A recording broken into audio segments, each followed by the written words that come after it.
Al ponente siguiente es Antonio Valero, catedrático de la Universidad de Zaragoza y director del Instituto CIRCE, que como antes también comentaba, institución importante a nivel internacional, que trabaja intensivamente en el tema de energías renovables.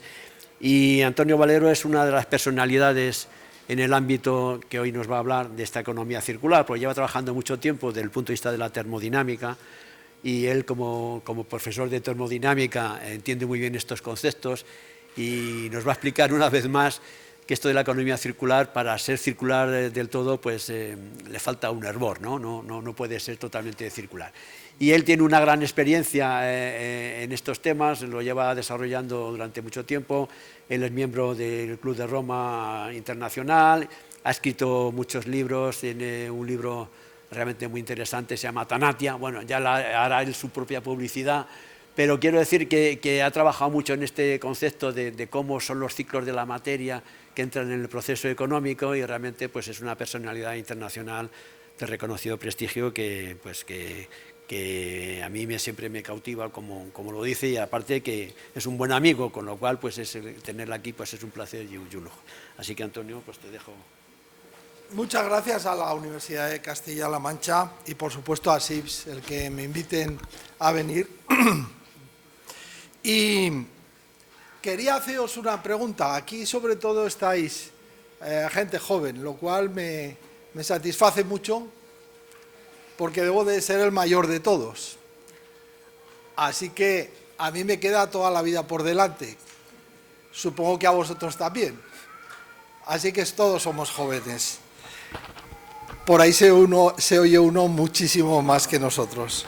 Pero también él tiene muchas responsabilidades en el futuro. Otra pregunta,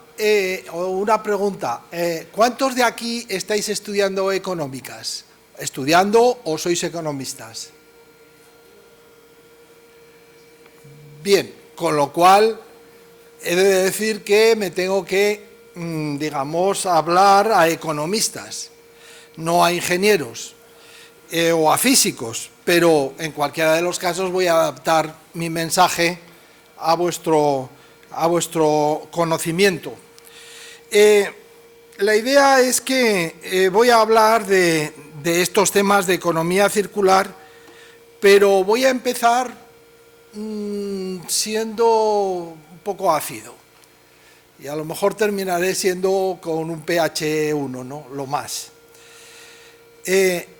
Estamos hablando de la sostenibilidad y evidentemente nadie va a discutir que tenemos que hablar de la economía verde, como nos ha explicado el profesor Luis Jiménez Herrero, y esa economía verde está compuesta de energías renovables, de bombillas de bajo consumo, de coches eléctricos, de una economía digital. La palabra economía viene para ponerle todo tipo de adjetivos, y vamos a ver cómo disminuimos nuestro impacto medioambiental y tal. Y bueno, cuando uno habla de la energía eólica, yo soy director de un centro de investigación en el que estamos trabajando, entre otras cosas, sobre energías renovables, diseñando aerogeneradores, trabajando con las empresas. Pues mirad, un generador eólico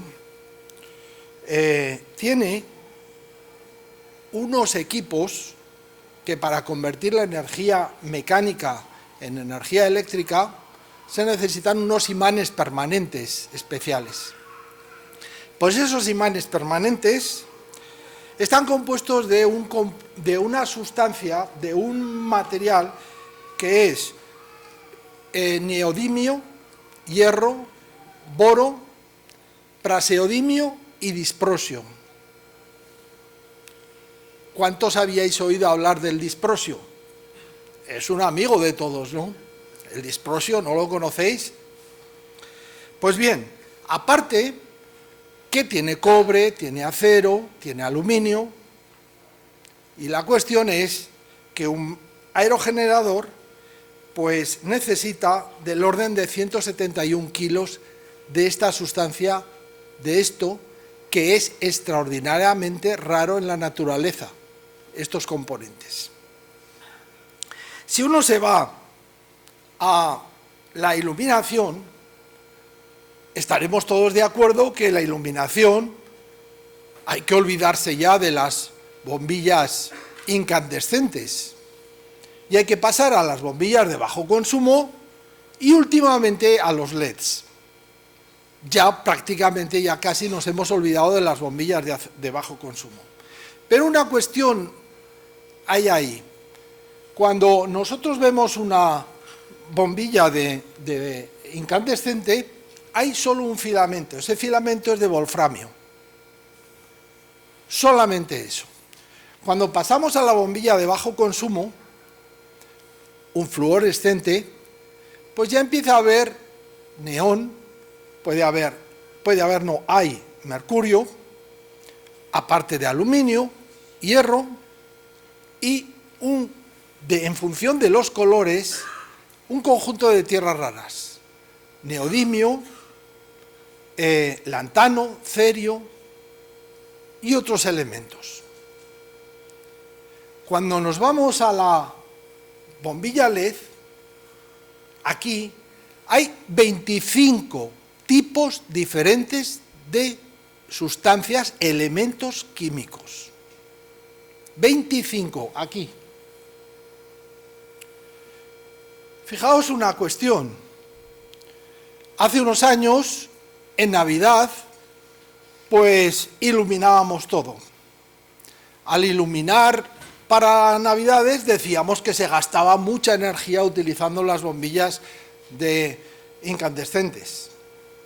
Se habló de las bombillas de bajo consumo y hoy nos encontramos con que a nivel de la sociedad, mira qué bonito nos han dejado Vigo o Madrid y qué contentos estamos con que utilizamos bombillas LED de muy bajo consumo, pero muy bajo consumo, que en estos momentos se consume más energía que cuando se iluminaba con las bombillas incandescentes. Eso se llama el efecto rebote.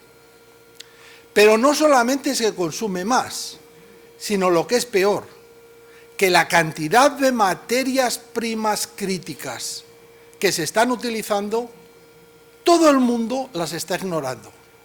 Veréis que incluso en el COP25 se hablan de generalidad de los materiales, pero nadie habla de lo que yo estoy hablando.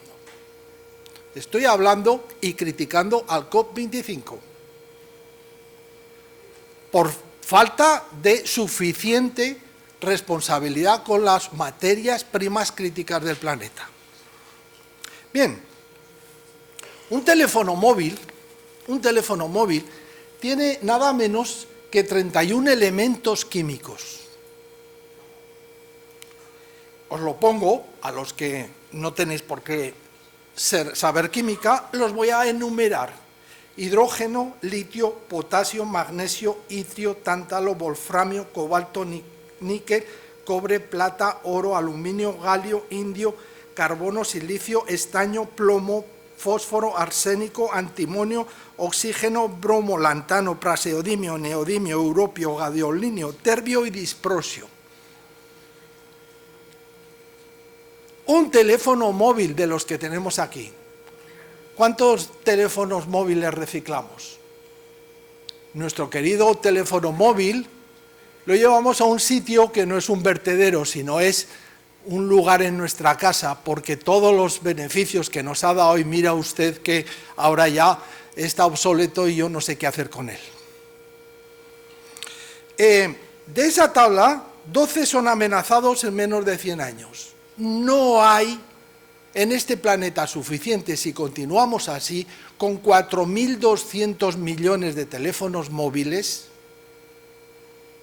no hay para todos nada menos que 12 elementos críticos.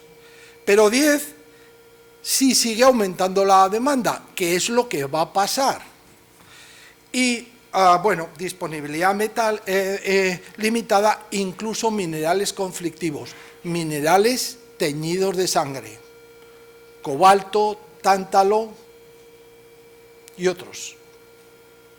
Bien, si uno mira la historia, pues hemos pasado de utilizar unos cuantos elementos en los molinos de viento de Don Quijote, pues con el carbón, con un poco de hierro y el calcio y poco más, ya teníamos el molino. Pero es que ya viene la edad del motor de combustión, perdón, el motor de vapor, y aumenta el número de materiales. Viene la era del automóvil y sigue aumentando el número de materias primas críticas, elementos químicos. Cuando viene ahora la revolución de la sostenibilidad, que creemos y que hay que defenderla, yo en todo caso no es que la defienda, sino que me parece poco. Pues entonces prácticamente estamos utilizando toda la tabla periódica de los elementos. Este año 2019 es el año de la tabla periódica. Así que más de 2.000 millones de vehículos eléctricos se esperan en los próximos quizás 2 décadas. ¿Tendremos materiales para todos? Seguiré con ello. Bien, estos son datos trabajados por mi grupo de investigación, no estoy hablando de cosas tomadas de la bibliografía. En un vehículo convencional, estamos trabajando para empresas multinacionales de la automoción, hemos detectado que hay 52 tipos diferentes de metales.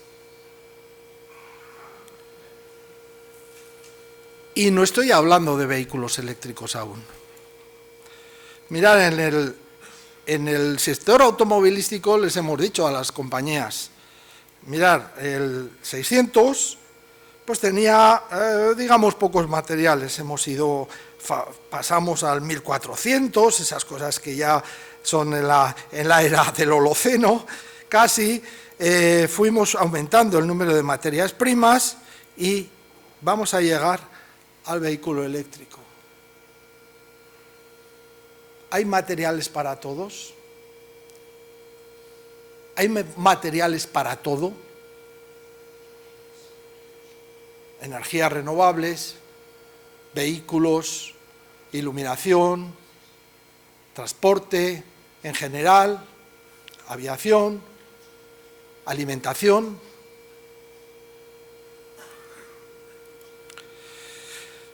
En ese estudio que hemos hecho, observamos lo siguiente. Esto lo hicimos con el Wuppertal Institute de Alemania. Y aquí se ve el número en una escala logarítmica, el número de equipos que se vendieron en el año 2000, teníamos los datos, y allí se ve lo raros que son esas sustancias. Pues mirad, curiosamente, lo más raro es justamente lo que más se vende. Las lámparas LED, los ordenadores, los teléfonos móviles, y aquí no están aún los vehículos eléctricos. Es decir, aquello que es más complejo es curiosamente lo más atractivo para nuestra sociedad de consumo. La cuestión es cuánto hay. Hemos pasado del vehículo eléctrico, tenemos el vehículo eléctrico, los computadores, las tablets, los teléfonos móviles son los más raros desde el punto de vista de materiales. Claro, esta es todos los elementos químicos puestos uno detrás de otro a lo largo del siglo XX y lo que tenemos del XXI. Y observar que esto es una tendencia exponencial, con incluso una bajada por zonas de crisis y tal. Un crecimiento de un 2%, un crecimiento exponencial de un 2% significa, 2,5, que en 25 años consumiremos el doble de lo que hacemos hoy. Eso que nos dicen que hay que crecer en un 2%, cada vez que crecemos un 2%, demandamos a la economía como mínimo un 2% de esas materias primas. En 25 años estaremos pidiéndole el doble. Pero lo que es peor, en 25, o sea, en ese tiempo, en este, digamos, generación próxima, la cantidad de materiales será equivalente a todos los materiales consumidos en la historia de la humanidad. Esto es el crecimiento exponencial. Cuando decimos crecer un 2% anual, estamos pidiendo exponencialmente el 2%, del 2%, del 2%, del 2%, del 2%, así hasta 25 años. Y eso es 200. Bien, la cuestión es, ¿economía verde o economía multicolor? Bueno, el profesor Luis Jiménez Herrero siempre me cita a mí por la termodinámica. Evidentemente me dedico a eso. Pero, ¿conocéis el segundo principio de la termodinámica? Pues mirad, el segundo principio es muy fácil, muy fácil. Hace una hora, erais una hora más jóvenes y nunca seréis tan jóvenes. Ese es el segundo principio. No porque las cosas vayan mal, no pueden ir a peor, sino que irán a peor. E irán a peor hasta que no puedan ir más. Ese es el segundo principio.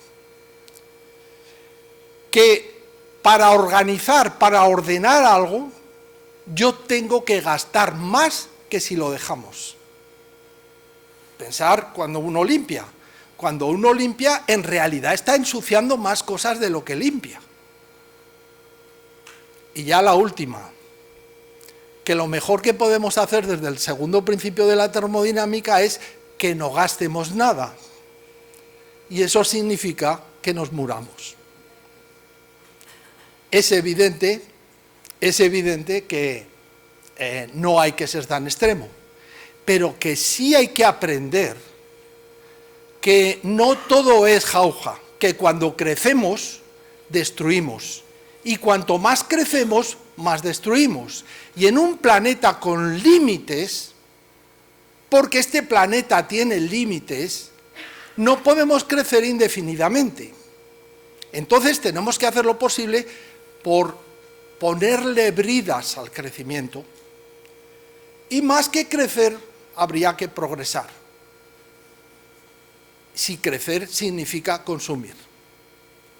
Bien, pues eso, al final, es que todos los procesos naturales tienden espontáneamente a la degradación. Y eso es un principio físico que, mirar, ni Trump ni el Congreso de los Estados Unidos lo puede cambiar. Que no se atreva el Congreso de los Estados Unidos a hacer una segunda enmienda a la ley de la termodinámica para ver que ya vale con estos tíos que lo único que hacen es complicarnos la vida. Pues eso es la física.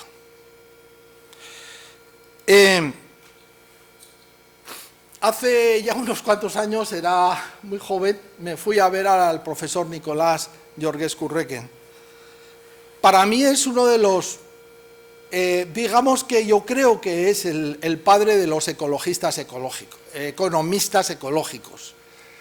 Y Georgescu-Requen escribió un libro que es La ley de la entropía y el desarrollo económico. Pues bien, él ya dice que la reciclabilidad no es posible. Es necesario hacerla, pero no hay la posibilidad de cerrar ciclos al 100%. Y muchas cosas más, pero lo que dijo claramente, la ley de la termodinámica, la segunda ley de la termodinámica, debe estar en el corazón de la economía. En el corazón de la economía. No puede ser que cada vez que crecemos nos ponemos contentos, porque nadie hace cuentas de la destrucción que significa el crecimiento que hemos tenido. Y como nadie hace cuentas con eso, porque no hay cuentas de que, oye, que el input-output, pues resulta que hemos ganado por aquí, por allá, y dices, ¿y cuánto hemos destruido? ¿Dónde está? Cuando se quema un bosque, la economía crece. Cuando hay un accidente, yo lo he dicho algunas veces, tener un accidente en la vida, que es bueno para la economía, porque, fijaos, movéis a la policía, a los jueces, a los enterradores, a los médicos, a los productores de coches, a los arregladores, y si no, ¿qué hacéis? El dinero, pues lo ponéis en unos sitios donde, bueno, pues me da un 0,5% de interés o lo que sea. Hombre, pues mira, no está mal, de vez en cuando tener un accidente. ¿O es que la economía nos está engañando? Bien, pues desgraciadamente el segundo principio de la termodinámica se usa como metáfora, una metáfora, diciendo, no, es que consumimos cosas de baja entropía y entonces incrementamos la entropía del planeta y tal y cual. Sí, la palabra eso está bonito, pero hay que ponerle números. Bien, fijaos, el primer principio de la termodinámica lo conoceréis. La energía ni se crea ni se destruye, se conserva.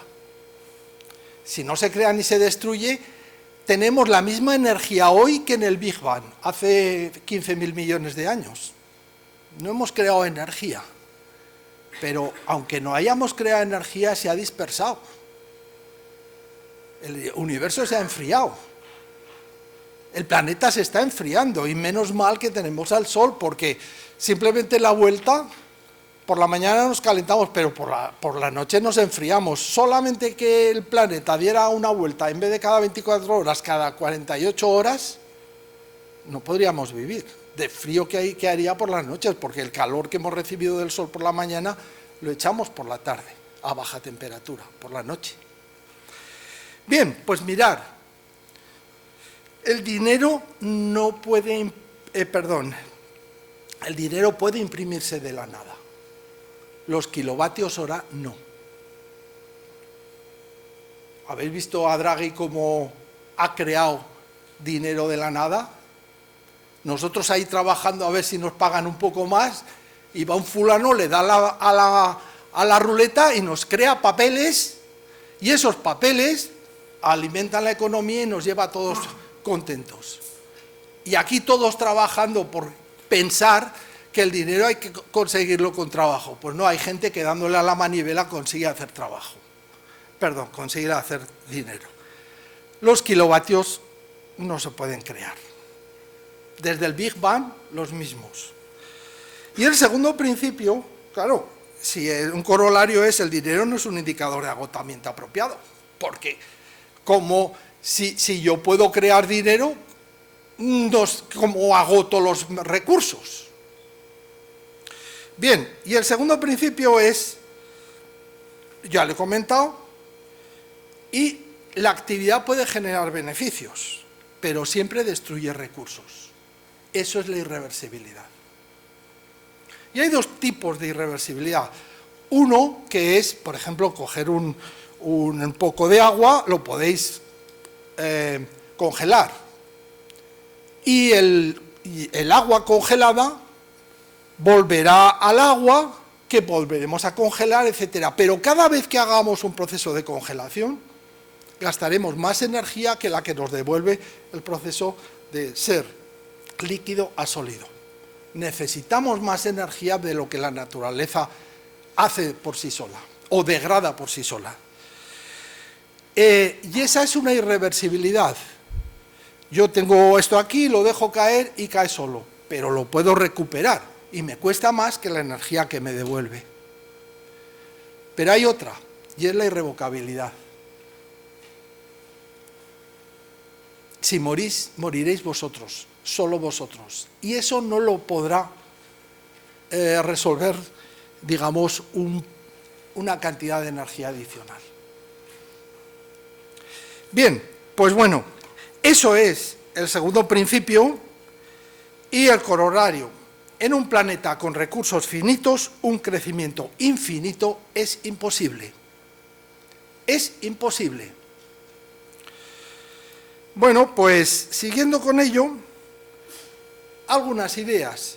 Si yo tengo aquí algo y lo suelto, evolucionará de forma natural hasta que caiga, y cuando encuentre algo que ya no puede seguir cayendo, pues llegará hasta este punto.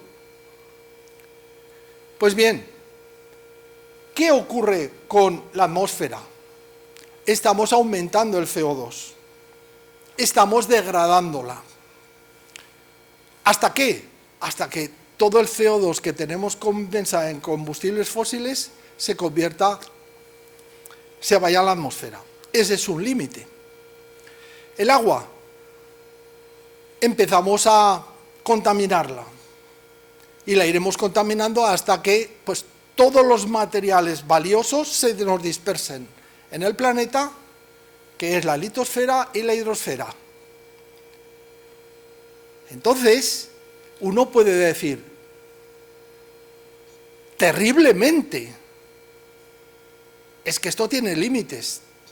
O sea, no es que los límites de los recursos naturales me van a convertir también en un planeta cuya degradación ya está, digamos, definida por la cantidad de elementos, materias primas críticas, materias naturales que tenemos en el planeta. Pues bien, nosotros estudiamos eso, y a ese planeta absolutamente degradado que nadie quiere, le llamamos Tanatia. Tanatia, ¿qué es un tanatorio? El lugar de los muertos. Pues en vez de ser Gaia, el planeta vivo, es Tanatia, el planeta muerto. Entonces, si uno vuelve para atrás, si nos deja esto, a ver, nos deja ir para atrás, pues parece que así, aquí, el anterior. Si esto es Tanatia, pues todos los recursos naturales tienen algo que ofrecernos antes de que se destruyan yendo a Tanatia. Pues eso es una propiedad que los termodinámicos le llamamos exergía. No voy a deciros más, exergía, que es simplemente la energía útil. Es los kilovatios que nosotros pagamos a la compañía eléctrica para tener luz, calor, etc. Bien, pues esto, a ver, ¿qué ha pasado? La pregunta es, ¿nos estamos aproximando a Tanatia?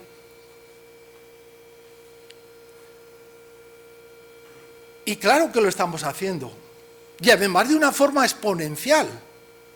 Entonces tenemos que hacer lo posible por rebajar eso, por ponerle freno. Tenemos que ponerle freno. No podemos evitar que esto pase. No le podemos poner, digamos, cierre a ese estrechamiento. Pero tenemos que hacer lo posible para conseguir que los materiales sirvan no solamente para nuestra generación, sino para muchas generaciones del futuro. Esto hay que hacerlo. Es una obligación nuestra, es una responsabilidad nuestra generación. Y mirar lo que está ocurriendo. Tomamos materias primas críticas que están aquí, los depósitos minerales, los convertimos en teléfonos móviles, en lámparas de bajo consumo, en ordenadores, y luego simplemente los dejamos que se dispersen todos esos elementos en vertederos, en el mar, en la atmósfera, porque no penséis que los materiales solo se convierten en materiales. El carbón se convierte en CO2, es gas y va a la atmósfera. Y hay sustancias, como el agua, que se contamina, que a su vez contaminan el mar. Estamos contaminando todo. Y estamos en la atmósfera, perdón, en la litosfera, estamos dispersando todas esas materias primas críticas. Bien, bueno, pues la cuestión es que si uno mira la cantidad de energía necesaria para, en una mina, la cantidad de energía, yo tengo un material, una mena, y entonces tiene una composición que es de por ejemplo, un 10%. Pues la cantidad de energía que yo necesito para pasar desde aquí hasta el material nuevo, pues es una cantidad, digamos, no puedo desplazarme por aquí, está esto. Tenemos esto en la mina y queremos llegar hasta aquí o hasta aquí. Pues bueno, pues esta es la cantidad de energía que necesitamos para extraer. Cada vez que estamos explotando las minas, se va cada vez haciendo las minas mucho más raras. Y mucho más raras significa que ya no tenemos el 10%, sino tenemos un 5, tenemos un 0,5, tenemos un 0,05, tenemos un 0,005 y al final tendremos paladia. Tendremos que extraer los materiales de las piedras. Entonces la cantidad de energía necesaria cuando lleguemos a ir destruyendo todas esas minas será una cantidad tan enorme que le llamamos la rareza termodinámica. Bien, pues bueno, esta es la tabla periódica y aquí tenéis los que son de color rojo, la cantidad enorme de energía que se necesita para extraer esos materiales. Y observar que lo rojo, lo puedo leer aquí mejor, es el cobalto, el rutenio, el rodio, paladio, renio, osmio, iridio, platino, oro, mercurio, galio, indio, germanio, teluro, niobio y tántalo, que se están utilizando la mayor parte de ellos justo en los teléfonos móviles. Y son los más raros. Ojo, no estoy hablando de todos. Por ejemplo, el iridio o el osmio o el rodio, el rutenio, un poco menos. Pero también es porque casi no hay. Bien, di una charla en Noruega hace un par de años y me viene un estudiante y me dijo, ¿y usted qué cree con esto? ¿Qué podríamos hacer? Y le dije, invierte en estos materiales. En vez de comprar oro, comprar rutenio. Que os forráis. Y me hicieron caso y les fue bien. Bien, bueno, entonces, si uno mira lo que se consume en el planeta, uno dice, ahí va, consumimos muchos minerales, consumimos gas natural, consumimos petróleo, consumimos carbón. Pues bien, si esto los medimos en unidades de CO2 que emiten, resulta que los minerales, son más grandes en tamaño, en cuanto a rareza, que el carbón, el petróleo o el gas natural. Quiero decir que otra vez esas cuentas no se hacen. Desaparecen de la contabilidad, porque no sabemos contabilizar eso. Bueno, pues la pregunta, para eso estamos aquí, ¿es la economía circular la solución? Bueno, pues otra vez os voy a contar cosas que estamos haciendo. Todo esto es, digamos, propio de lo que estamos haciendo en mi grupo de trabajo. No estoy hablando de cosas que hayamos obtenido de otros. Cuando lo sea, lo diré. Mirar un desguace de un coche. Hace, no sé, dos años o así estuve hablando con el director general de Medio Ambiente de la Unión Europea, Daniel Calleja, español, que por cierto estos días ha dejado ya de serlo, y me dice, es que la Unión Europea tiene que ir hacia el 95% de reciclado de los coches. Y le dije, tururú. Esto simplemente es desconocer la realidad de lo que hay detrás de los automóviles. La palabra reciclar significa que un coche, pues lo cogemos, le pegamos así unas compresiones al coche, nos cargamos el vidrio, le hemos quitado las ruedas y como mucho también el tubo de escape, y el resto, allí todo junto, lo convertimos en una serie de sustancias en las cuales separamos la parte de los ferrosos, los no ferrosos como el cobre y el aluminio, y al final nos queda una cosa ahí que es simplemente restos. ¿Es esto reciclar? ¿Es esto reciclar?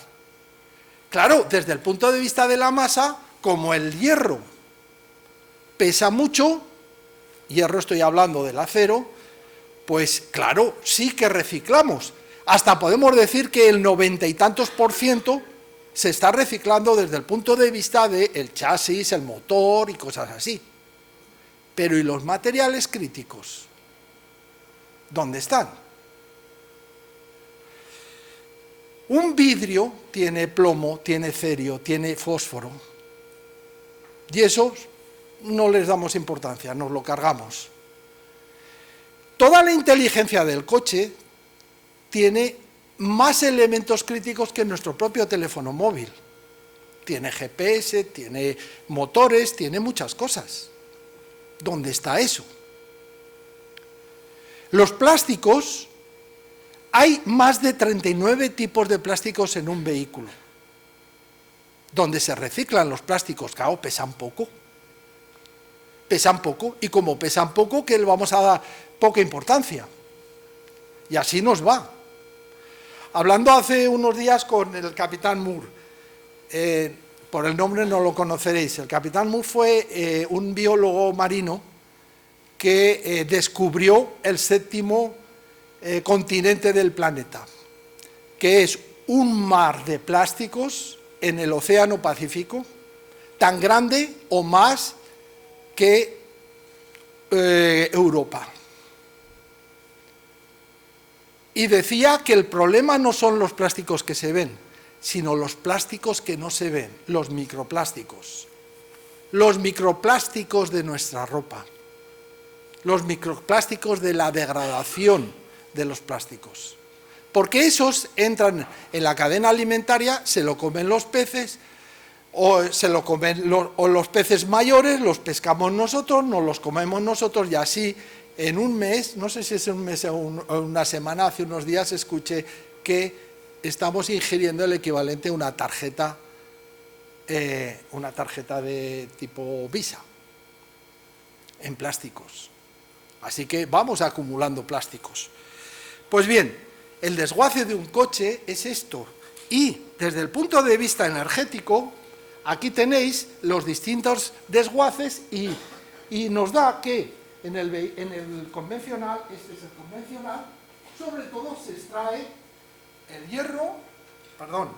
acero, el aluminio, el cobre, y luego, pues si tiene tubo de escape y tiene algo de platino, se extrae el platino y algo más, poco más. Y con el tema de los vehículos eléctricos, pues lo único que va a pasar es que a lo mejor se podrá extraer el litio, las baterías, a lo mejor, no es claro. Pero si uno lo mira por los metales en rareza, resulta que el cobalto, que tiene unas cantidades extraordinariamente pequeñas, es uno de los materiales más raros que existen. Y el cobalto se está utilizando para muchas cosas. No puedo entrar en detalles para lo que se utiliza, pero si preguntáis os diré. ¿Y qué es lo que ocurre?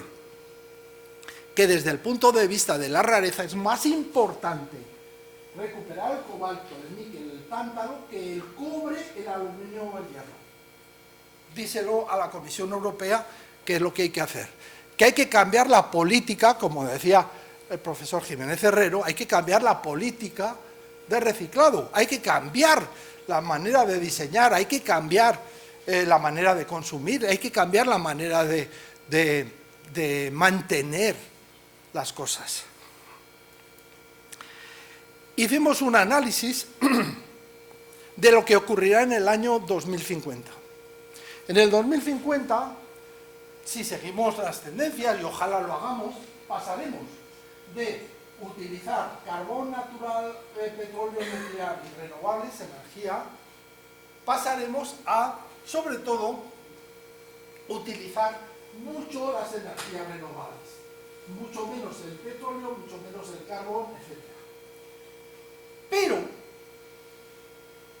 cada vez que aumentemos nuestras renovables y cada vez que metamos la economía digital, lo que estaremos haciendo es aumentar la cantidad de materias primas críticas que entran en la economía. Y si uno mira eso en términos de rareza, resulta que esto, los minerales, es mayor que cualquiera otro de las renovables, el nuclear, el carbón, etc. Y, por supuesto, todos son los usos.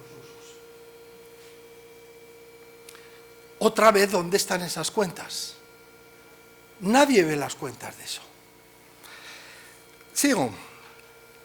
Bien, esto es simplemente la comparación entre el escenario 2040-2020. No voy a entrar en detalles porque si no nos va.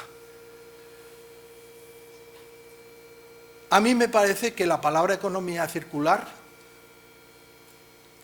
es un oxímoron. Ni es economía ni es circular. Me explico. ¿Desde cuándo llamamos economía circular a simplemente recuperar las basuras? Eso es economía circular. Es que nos están diciendo hoy que el día 7 de octubre estuve dando una charla en el Congreso Mundial se llamaba Waste, de residuos, en las cuales había 1000 personas de 170 países o algo así. No, de 170 no, perdón, de 70 países, ya me he pasado. Y no se habló nada de esto. Y había hasta 8 sesiones durante 7 días. No se habló nada de esto. Entonces, ¿de qué estamos hablando? Y todo, ¿qué haces tú por la economía circular? ¿Qué haces tú por la economía circular? Que no existe, que es que al final la economía circular es recoger los residuos, ponerlos en el contenedor, el amarillo, el marrón, el azul y tal, y ahora vamos a tener otro más que va a ser el marrón. Una cosa como recoger el vidrio, estamos hablando de recoger una botella y metemos todas las botellas juntas, las botellas marrones, las verdes y las transparentes. Cuando hacemos eso, lo que estamos haciendo es contaminar el vidrio transparente, porque eso se funde y ya no me saldrá el vidrio transparente, me sale el vidrio coloreado. Y entonces veréis la cantidad de botellas de cerveza que hay. Y eso es reciclar, porque se recicla el vidrio transparente mezclado con otros para tener vidrio marrón, que es el más degradado. Pues hay que separar, hay que poner el vidrio transparente en un lugar, el vidrio no transparente en otro. Hay cosas que no se pueden mezclar, porque si mezclamos aumentamos la entropía, aumentamos el desorden. Y tendríamos que tener, ¿cuántos contenedores tendríamos que tener? Y la cuestión es que por mucho que queramos, los círculos no se cierran. Siempre nos quedará un residuo, porque la cantidad de energía necesaria para extraer las últimas cantidades es enorme. Entonces los círculos no se cierran. Pero eso no es una mala noticia, es una buena noticia. Porque en realidad cuando nos dicen que la economía es circular, en el fondo dicen, no, yo ya reciclo. Y reciclar significa que es lo que yo le llamo el efecto confesionario. ¿Conocéis esa zarzuela que dice limpia de pecados a eso de las 10? Algunos lo conoceréis. Es decir, la señora iba por la mañana a confesarse y ya salía limpia de pecados para que al día siguiente pudiera volver a confesarse. Y así vivíamos todos felices, porque hay alguien que nos quita nuestra responsabilidad y nos dice, no te preocupes, que yo lo que tú no reciclas, me lo pones en este contenedor, que yo ya me encargo por ti de quitarte tus pecados. Ese es el efecto confesionario.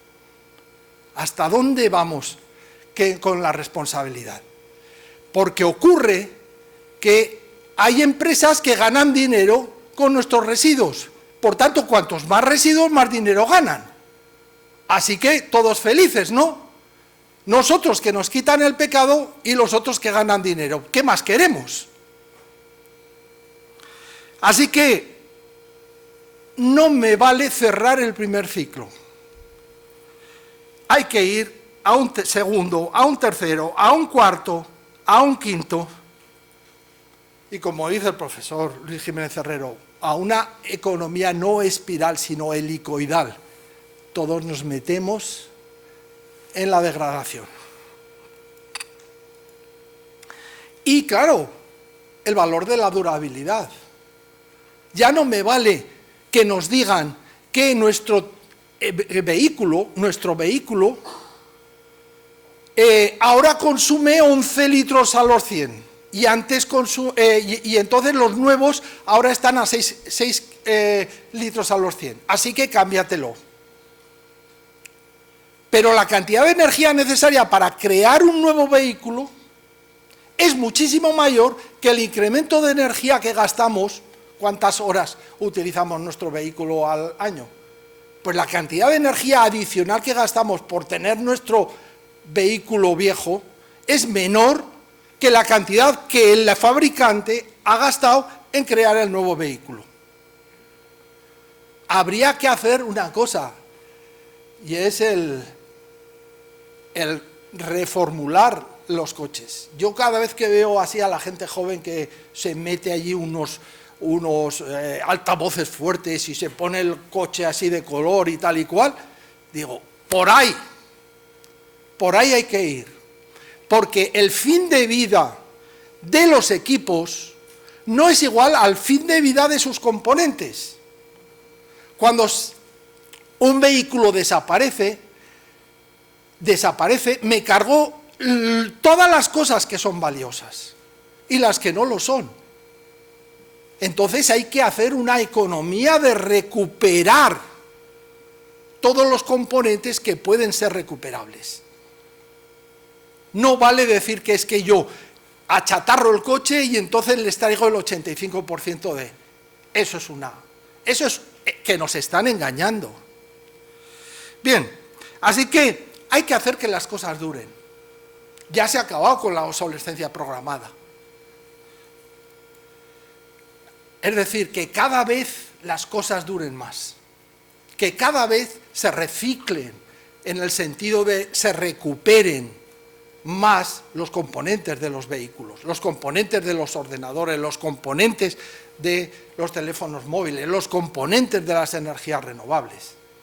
Ya no me sirve decir que con las energías renovables y el vehículo eléctrico ya tenemos resuelto el mundo.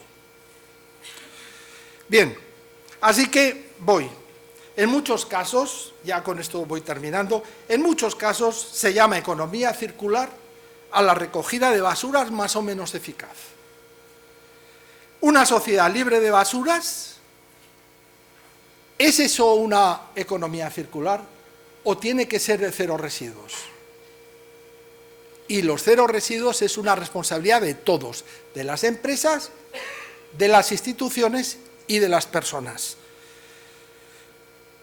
Y además, realmente cuando se habla de reciclado, se habla del primer reciclado, el segundo o el tercero no tiene sentido. Si yo tengo por aquí una hoja de papel, ¿os habéis dado cuenta que la hoja en blanco ya no vuelve a reciclarse en una hoja en blanco, sino en una hoja de un color marrón. ¿Por qué? Porque se rompen las fibras. Y reciclar una hoja marrón, llegará un momento que tendremos que reciclarla en forma de cartón. Y con él cada vez más. Necesitamos saber cómo una hoja en blanco se convierte en una hoja en blanco. No simplemente una hoja en blanco se convierte en una hoja marrón. No, blanco en blanco. Vidrio blanco en vidrio blanco. Y así sucesivamente. Admitir una economía espiral es pensar en la realidad de los procesos. Porque cuando yo miro y digo, en el ciclo he perdido un 10%, pero en una economía circular, en teoría no hemos perdido nada. Así que no hace falta pensar nada más. Si hemos cerrado el ciclo ya somos felices. Pero en una economía espiral dices, el 10% se va a perder. Y te crea una sensación de fracaso. Necesitamos mejorar esa eficiencia. Pero es que no hay definición de eficiencia en la economía circular. No la hay. No la hay. Y eso significa que no hace falta hacer nada más porque está todo hecho, está todo diseñado. Bien, y la legislación, lo siento mucho, pero está retrasada, desfasada y tiene miedo. Y tiene miedo. Si viene una empresa con una idea, le pondrán todo tipo de pegas. Mira, que es que esto resulta que es un residuo y no puedes utilizarlo porque es que... Esto le llamo el efecto Corte Inglés, que consiste en que la Unión Europea nos ha puesto que todo residuo tiene su almacén, su estantería, su posición, su etiqueta. Pero eso significa que cuando yo quiero hacer que un residuo le demos más vida y lo convirtamos en un recurso, ¡buf! Aquí hay que tener mucho cuidado, que igual los ecologistas me persiguen, si yo firmo algo, ¿qué pasará? Que lo firme el consejero, que es que no hay leyes. ¿Dónde está la ley española de la economía circular? ¿Y la ley europea dónde está? Entonces, claro, ¿qué va a hacer? ¿El último funcionario va a tomar la decisión de firmar algo? Se la juega. Bien, el alargamiento de los productos, la penalización de la obsolescencia programada. Hay que penalizarla, hay que poner multas. No pueden salir los productos diciendo que son baratos cuando en realidad lo que te están haciendo es que a partir de un determinado número de utilización se destruyen a sí mismos. Hay que remanufacturar. ¿Os dais cuenta que las palabras terminadas en ero, zapatero, trapero, podéis sacar muchas, están en desuso? Son algo así como, o sea, si uno quiere tener una profesión, mejor que no termine en ero, ingeniero. Mejor que termine en ista, especialista, queda mejor, ¿verdad? ¿Y qué es lo que ocurre? Que estamos arrinconando aquellas profesiones que deberían dedicarse a recuperar las cosas. Y no lo estamos haciendo. No lo estamos haciendo. Hay una cuestión. Yo durante unos cuantos años he defendido mucho la idea de que estábamos olvidándonos del 50% de la humanidad, que se llaman mujeres. Pues ahora os diré que vamos bien. Yo creo que cada vez estamos menos, ese porcentaje cada vez es más pequeño. Pero nos falta el 50% de la industria. Que el 50% de la industria es la industria de la recuperación. Hoy lo que hacemos es extraer materias primas críticas y convertirlo en productos que tienen una vida corta y esto se va a la basura. Tiene que haber empresas que sepan desensamblar, recuperar y ponerlas en el mercado. Y esto hay que hacerlo, pero claro, también hay que diseñar para hacerlo. porque si esto es tan maravilloso, que es súper plano y no sé qué, de aquí, ¿quién saca? ¿Sabéis dónde está aquí el indio?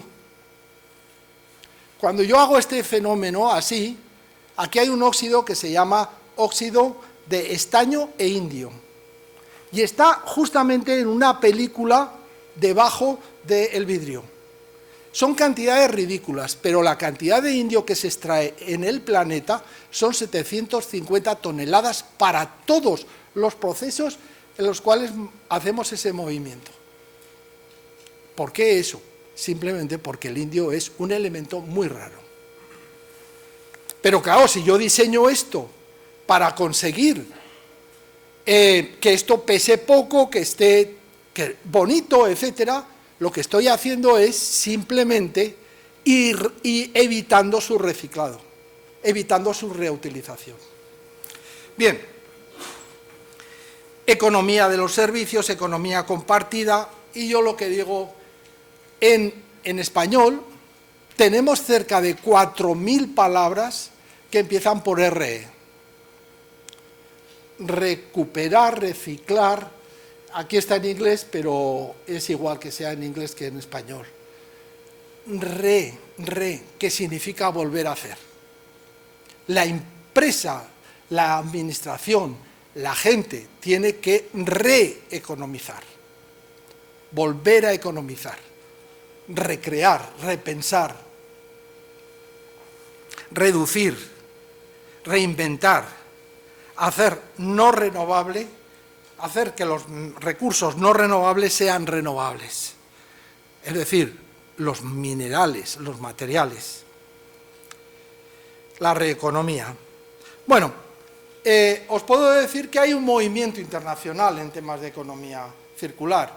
Está, por ejemplo, la cumbre de Davos, estos los ricachones se ponen en Davos allí en una zona así de esquí, tal y cual, maravilloso de Suiza, y se ponen a pensar en qué va a ser el mundo, y entonces han sacado un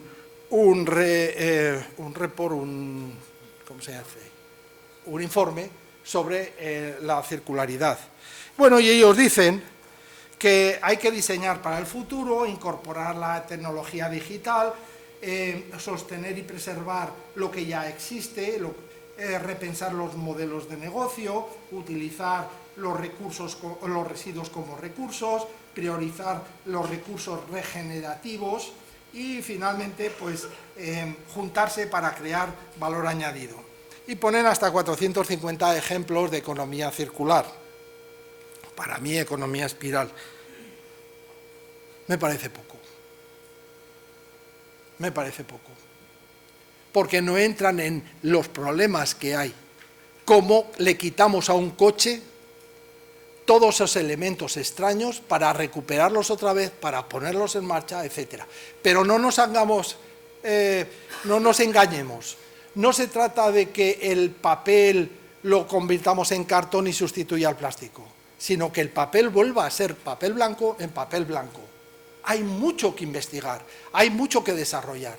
La industria, la economía, tenemos que cambiar, pero hay que investigar, hay que desarrollar. Y eso es una cosa que os corresponde a la gente joven, vuestra generación.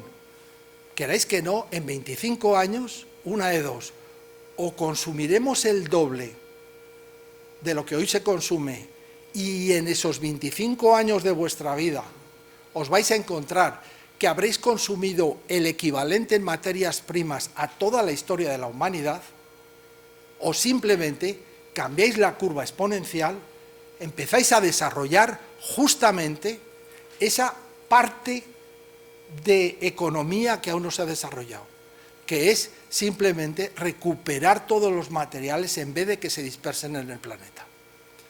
Esto es lo que hay que hacer. Bueno, estos son los mensajes que me gustaría, pero como hay alguien ya que va a hablarnos de la bioeconomía circular, a mí me parece fabulosa, porque la naturaleza no produce residuos. Y gracias a que no produce residuos, tenemos que aprender de la naturaleza. La naturaleza recupera todo. Me encantaría hablaros, pero como hay otras personas más sabias que yo, entonces que lo digan y que nos lo cuenten. Pero por favor, la naturaleza no produce residuos. Y esto tenemos que aprender de ella. Bien, así que los hechos no concuerdan con las promesas. ¿Dónde están los nuevos empleos? ¿Dónde está la disminución de gases de efecto invernadero? ¿Dónde está la creación empresarial vinculada al ecodiseño? ¿Cómo conseguir que un fin de vida de los productos sea realmente utilizable? Una sociedad que abandone el usar y tirar. ¿Cómo evitar la depredación? ¿Cómo evitar que los recursos naturales los extenuemos, los extingamos? Yo no lo sé. Y la recogida de residuos no hace más que cerrar el primer ciclo. Y eso no es economía circular. La economía circular no existe. La economía espiral empieza cuando ¿qué hacemos con el residuo? Bien, y no hay un mercado efectivo de reutilización de residuos. No lo hay. Y la administración, como he dicho, está llena de reticencias y de miedos. Y cuando se hacen las cuentas, se hacen unas cuentas verdaderamente que producen cierto sonrojo y ojo, y reconocimiento, porque a pesar de todo se hacen cosas. Bien, finalmente, una cuestión. Lo que más me duele es que, igual que la palabra sostenible, ahora todos los discursos terminan en la palabra esto es sostenible por acá, sostenible por allá, todo el mundo quiere ser sostenible, nadie sabe lo que es la economía sostenible, e incluso el crecimiento sostenible, que ya es el colmo. Lo que va a pasar lo mismo es con la economía circular. Todo el mundo va a decir que hace economía circular, pero en realidad la economía circular profunda que se necesita para que este planeta cambie de dirección, en esa nadie cuenta aún. Bueno, pues con esto yo creo que pensamiento lleno de buenos deseos, existe realmente la economía circular, las barreras que alejan a las empresas, en fin. El Club de Roma, del cual yo pertenezco también, el profesor Luis Jiménez Herrero, estamos haciendo que estas ideas se multipliquen por todo el mundo y que lleguen a calar en todo el mundo. Así que en ello estamos, ¿no? Bueno, pues muchas gracias y muchas gracias a la Universidad de Castilla-La Mancha por habernos invitado.